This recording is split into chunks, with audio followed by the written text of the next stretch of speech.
தற்போது கிடைத்த முக்கிய செய்தி, பாஜக வேட்பாளர்கள் உத்தேச பட்டியல் வெளியாகி இருக்கிறது. இது தொடர்பான கூடுதல் தகவல்களை நமது முதன்மை செய்தியாளர் பிரவீன்குமார் வழங்கிட கேட்கலாம். பிரவீன்குமார், வணக்கம். பிஜேபியுடைய எந்தெந்த முக்கிய நிர்வாகிகளுக்கு எந்தெந்த தொகுதிகள் ஒதுக்கப்பட்டிருக்கு, உங்க விரிவான தகவல். ராதிகா வணக்கம். அதிமுக கூட்டணியில் பாஜகவுக்கு 27 தொகுதிகள் ஒதுக்கப்பட்டிருக்கிறது. இந்த 27 தொகுதிகளுக்கான உத்தேச பட்டியல் யார் என்பது குறித்த உத்தேச பட்டியல் அதிகாரப்பூர்வ அறிவிப்பு அல்ல, உத்தேச பட்டியல் வெளியாக இருக்கிறது. அதன்படி திரையில் நாம் பார்த்துக் கொண்டிருக்கும் 27 தொகுதிகளுக்கான பாஜக வேட்பாளர் உத்தேச பட்டியல் பொறுத்தவரையில் சார்த்தூர் தொகுதியில் நைனா நாகேந்திரன் போட்டியிட வாய்ப்பு இருப்பதாக சொல்லப்படுகிறது. ஏனென்றால் ஏற்கனவே நைனா நாகேந்திரன் நெல்லை தொகுதியில் போட்டியிட்டு வெற்றி பெற்றார். அதைத் தொடர்ந்து இந்த முறை அவருக்கு தொகுதி மாற்றம் செய்யப்பட்டு சாத்தூர் தொகுதியில் அவர் களம் காண வாய்ப்பு இருப்பதாக சொல்லப்படுகிறது. அதே போன்று கோவை வடக்கு தொகுதியில் வானதி சீனிவாசன், கடந்த முறை அவர்கள் கோவை தெற்கு தொகுதியில் போட்டியிட்டு வெற்றி பெற்றார்கள். இந்த முறை கோவை தெற்கு தொகுதி கொடுக்கப்படவில்லை. கோவை வடக்கு தொகுதியில் வானதி சீனிவாசன் களமிறங்க வாய்ப்பு இருக்கின்றது. அதே போன்று மதுரை தெற்கு தொகுதியில் ராம சீனிவாசன் போட்டியிடுவதற்கான வாய்ப்பு இருக்கின்றது. அதே போன்று கந்தரக்கோட்டை தனி தொகுதியாக இருக்கக்கூடிய கந்தரக்கோட்டை தனி தொகுதியில் புரட்சி கவிதாசன் அவர் போட்டியிடுவதற்கான வாய்ப்பு இருக்கின்றது. திருப்பத்தூர் தொகுதியில் ராமேஸ்வரன் போட்டியிட இருக்கிறார் என்று கூறப்படுகிறது. அதே போன்று புதுக்கோட்டை தொகுதியில் முருகானந்தம் களம் காண இருக்கிறார் என்று கூறப்படுகிறது. அவிநாசி தனி தொகுதியாக இருக்கக்கூடிய நிலையில் அவிநாசி தனி தொகுதியில் எல் முருகன் களம் காண்கிறார். இவர் கடந்த தேர்தலை பொறுத்தவரையில் தாராபுரம் தொகுதியில் போட்டியிட்டார் எல் முருகன், மத்திய இணையமைச்சர். தற்போது அவர் அவிநாசி தொகுதியில் களம் காண்கிறார். தொகுதி அவருக்கு மாற்றப்பட்டிருக்கிறது. அங்கு அவிநாசி தொகுதியில் களமிறங்க வாய்ப்பு இருப்பதாக சொல்லப்படுகிறது.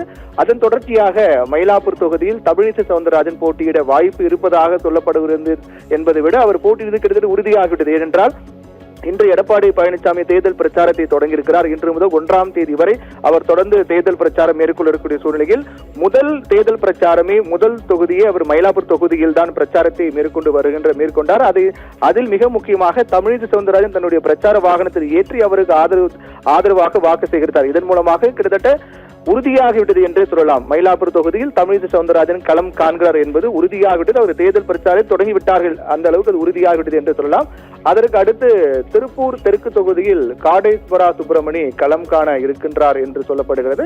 உதகை தொகுதியில் போஜராஜன் போட்டியிட வாய்ப்பு இருக்கின்றது. தளி தொகுதியில் அமர் பிரசாத் ரெட்டி களம் காண இருக்கிறார் என்று கூறப்படுகிறது. அதே போன்று விளவங்குடி தொகுதி விஜயதாரணி மிக எதிர்பார்க்கப்பட்ட அவருக்கு வாய்ப்பு கொடுக்குமா என்றெல்லாம் பேசப்பட்ட சூழ்நிலையில் விளவங்குடி தொகுதியில் பாஜக சார்பாக விஜயதாரணி களம் காண இருக்கிறார் என்று கூறப்படுகிறது. நாகர்கோவில் தொகுதியில் எம்.ஆர். காந்திக்கு வாய்ப்பு இருக்கின்றது. அதே போன்று ராதாபுரம் தொகுதியில் பாலகிருஷ்ணன் போட்டியிட இருக்கிறார் என்று சொல்லப்படுகிறது. தொடர்ந்து அடுத்த கட்டமாக திருச்செந்தூர் தொகுதியில் KRM ராதாகிருஷ்ணன் போட்டியிட வாய்ப்பு வழங்கப்படும் என்று கூறப்படுகிறது. மொடக்குறிச்சி தொகுதியை பொறுத்தவரையில் காயத்ரி களம் காண வாய்ப்பு இருக்கின்றது. ஆவடி தொகுதியில் அஸ்வின் மற்றும் திருவண்ணாமலை தொகுதியில் அஸ்வத்தாமன், தஞ்சாவூர் தொகுதியில் கருப்பு முருகானந்தம் மற்றும் மானாமதுரை தனி தொகுதியாக இருக்கக்கூடிய நிலையில் அங்கு பொன் பாலகணபதி மானாமதுரை தனி தொகுதியில் போட்டியிட வாய்ப்பு இருக்கின்றது. அறந்தாங்கி தொகுதியில் கவிதா ஸ்ரீகாந்த் போட்டியிட வாய்ப்பு இருப்பதாக சொல்லப்படுகிறது. இப்படியாக 27 தொகுதிகளுக்கான வேட்பாளர் உத்தேச பட்டியல் வெளியாக இருக்கின்றது. அதில் மிக முக்கியமாக பார்க்கப்படக்கூடிய பாஜகவின் தலைவர்கள் கடந்த முறை கோவை தெற்கு தொகுதியில் போட்டியிட்ட வானதி சீனிவாசன் இந்த முறை கோவை வடக்கு தொகுதியில் போட்டியிடுகின்றார்.